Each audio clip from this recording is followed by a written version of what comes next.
All right. Boker Tov, Hey, good episode morning. 26, Messi Gents. Yeah, we are. Yep. And we are in Genesis today. Breaking the mold. That's right. Um, yeah, we had a good run with the Revelation for a while. And here we are. We're back in the beginning. Yep. Yep. Yeah, I have a few notes on Genesis 7. Okay.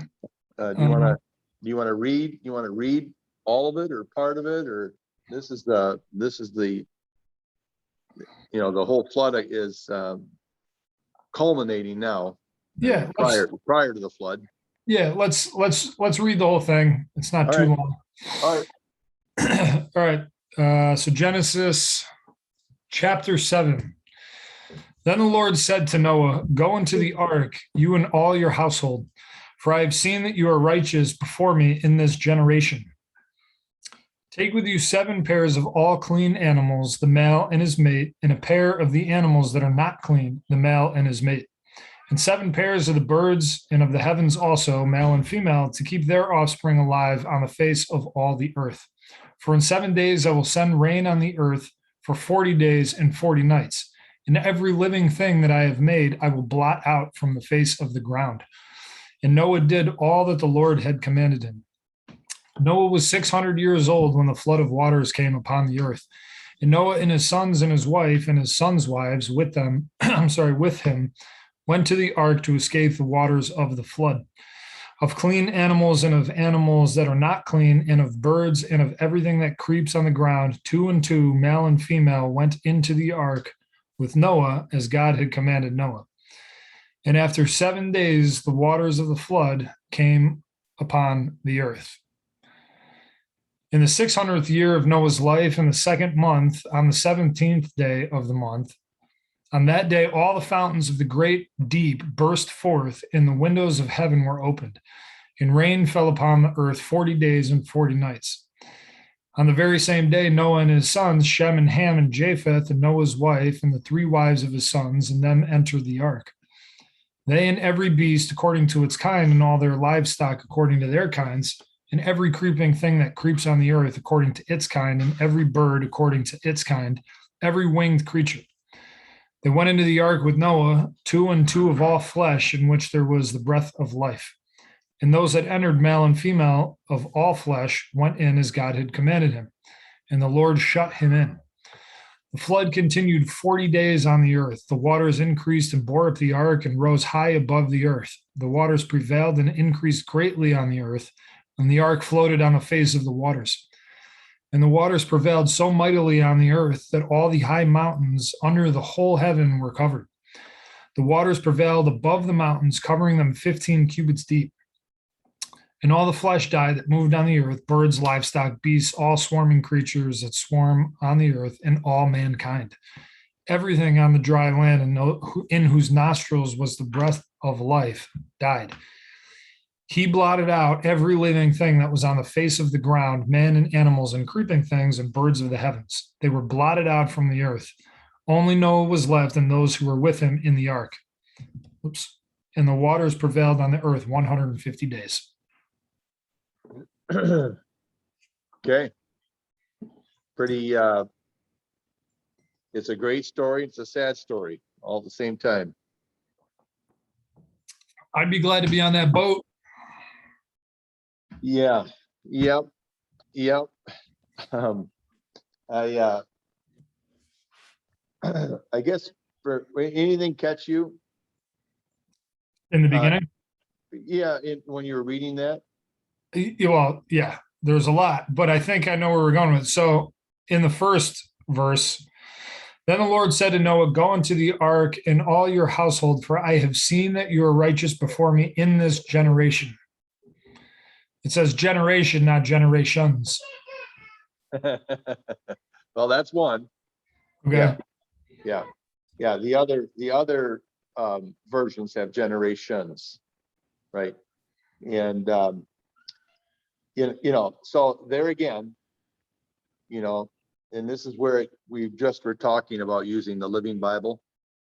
You've got somebody putting their interpretation in of how should I say it?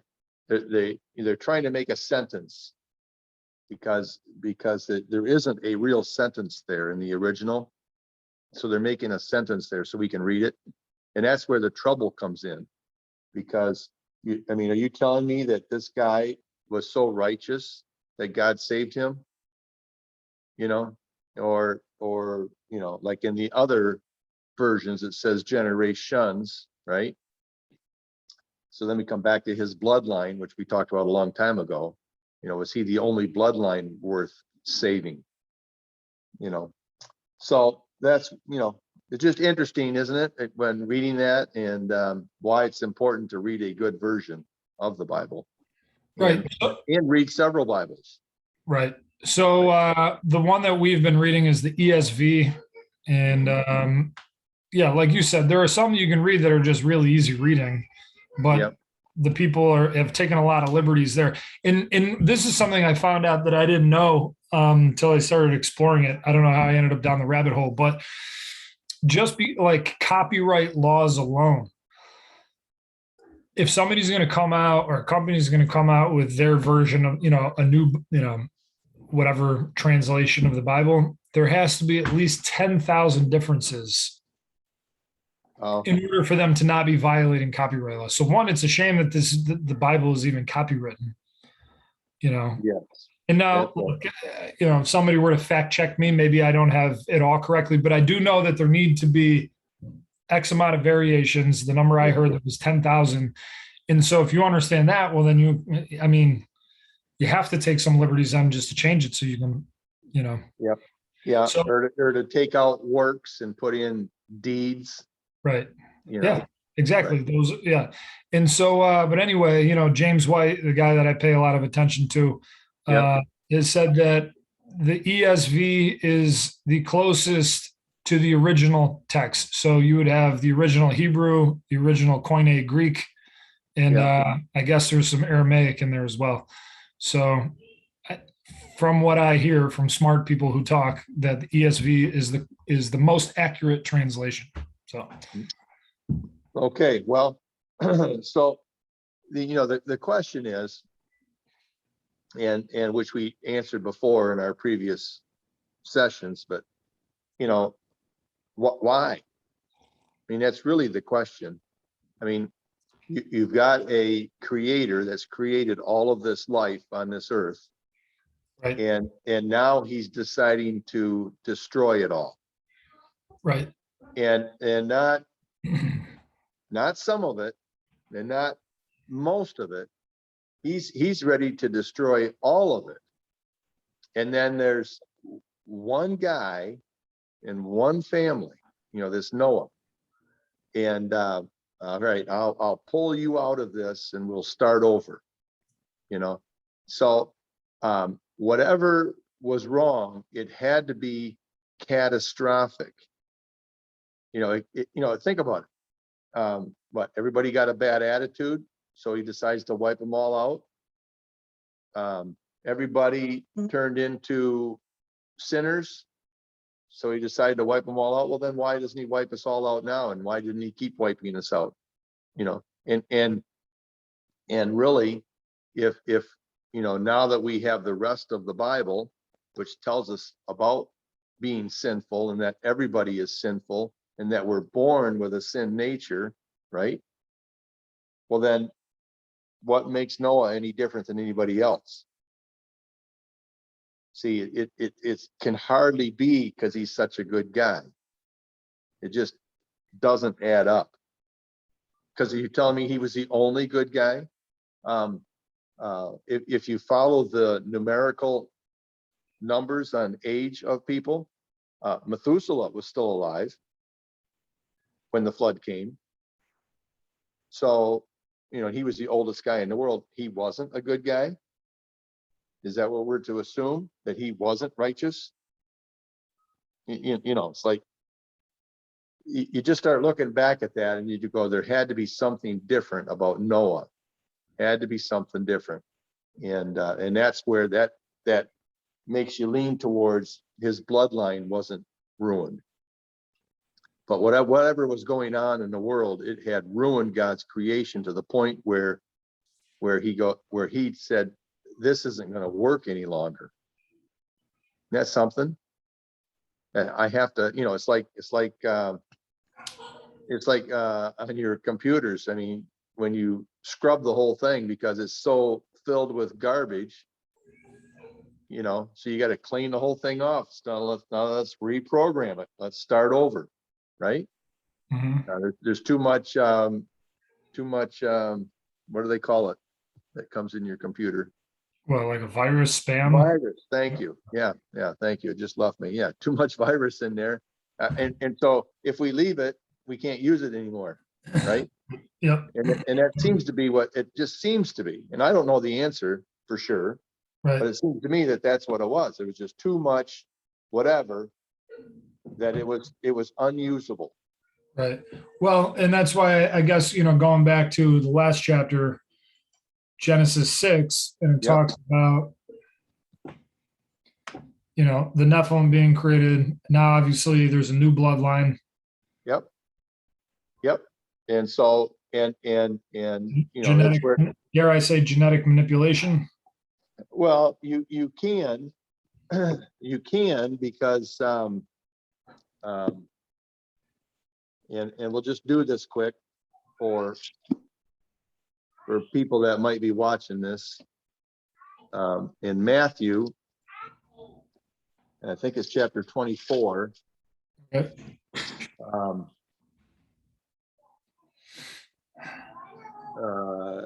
Right here, 24 and verse 36 says, no one knows about that day or hour. Now he's talking about his second coming, right?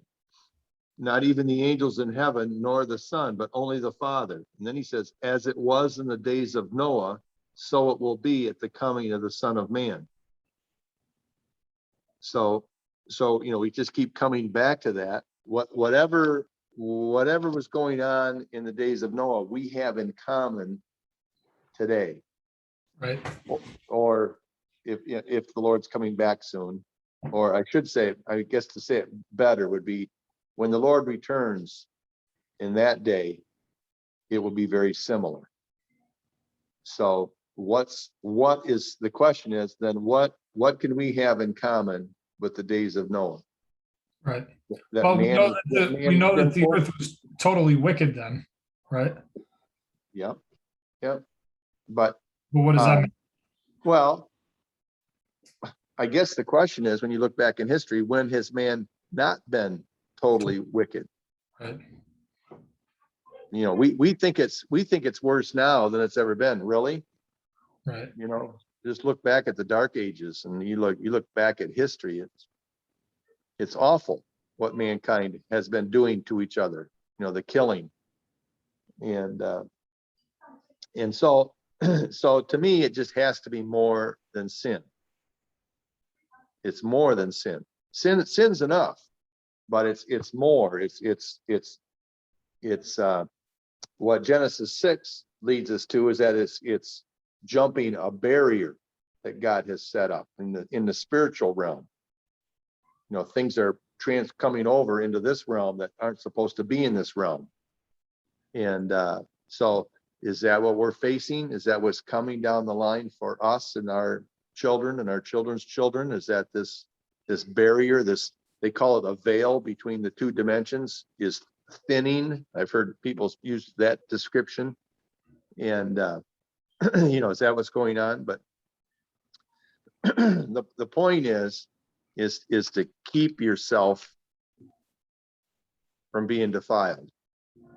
And that's huge, because it's more than just not going to the bar or not swearing or not telling bad jokes. It's more than that. It's in every aspect of our life, and the choices of like now we're talking about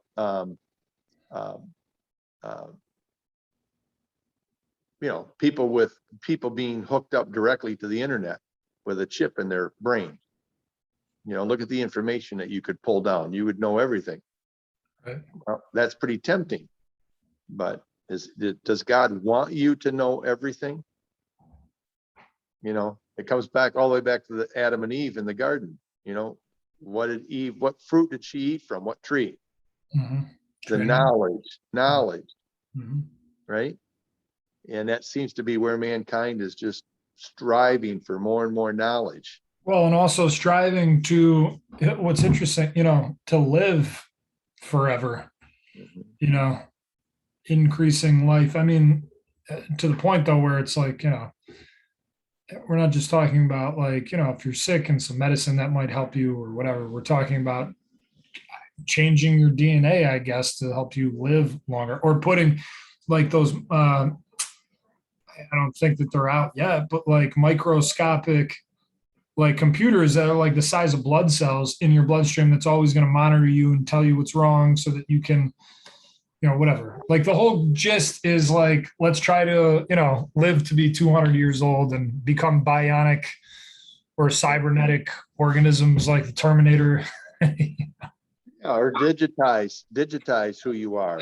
But so like we're messing with things, right? We're like, what did you call it? Was it CRISPR or whatever? That's like splicing, is it genes or DNA, and trying to make it better, enhance it. And it's like, well, now you're tinkering with creation.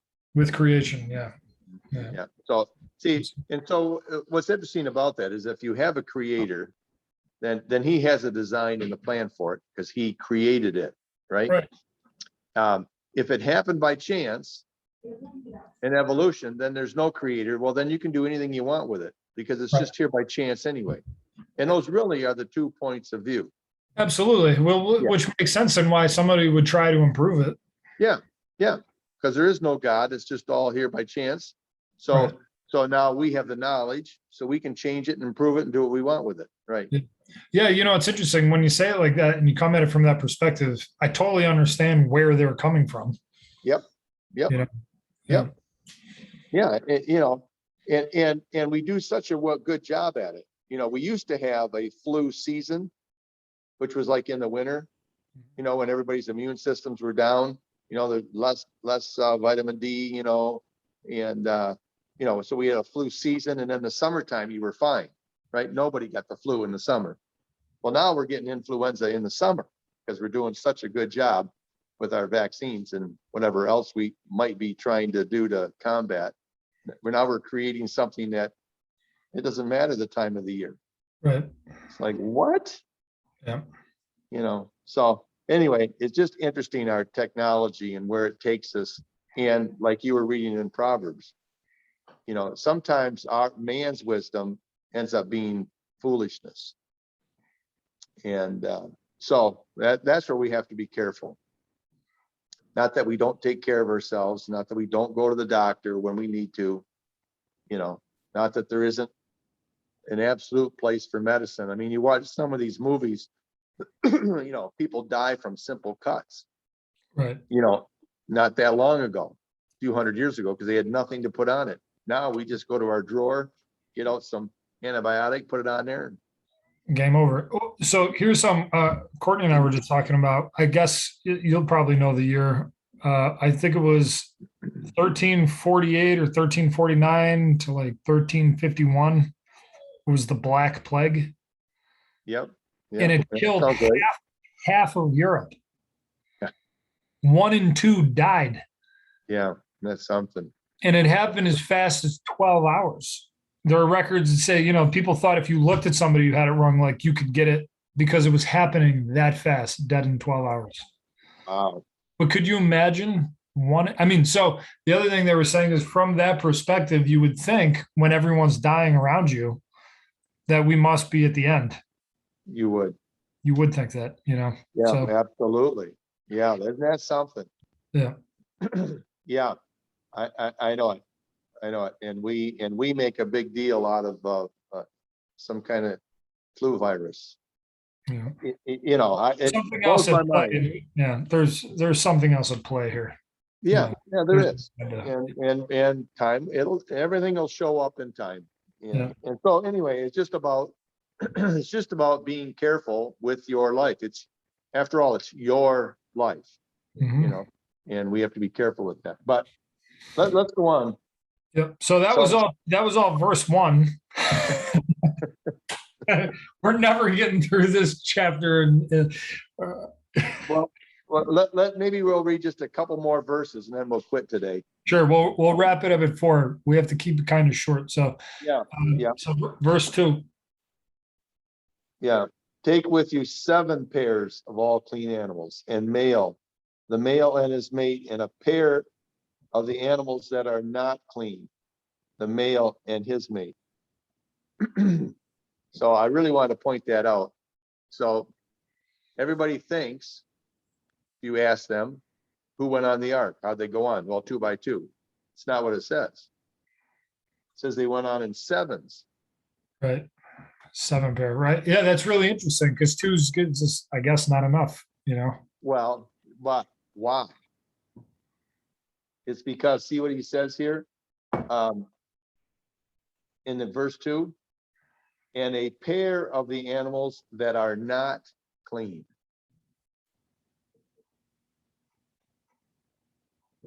So, That's so interesting. You pointed it out, and that's how crazy, like, how easily you can just look over something mhm. and not see.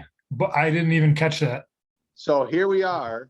Yeah. This is before Moses, way Yeah. before Mm-hmm. Abraham, before Mhm. any law, before the 10 Commandments, before the rabbinical law, before anything, way before.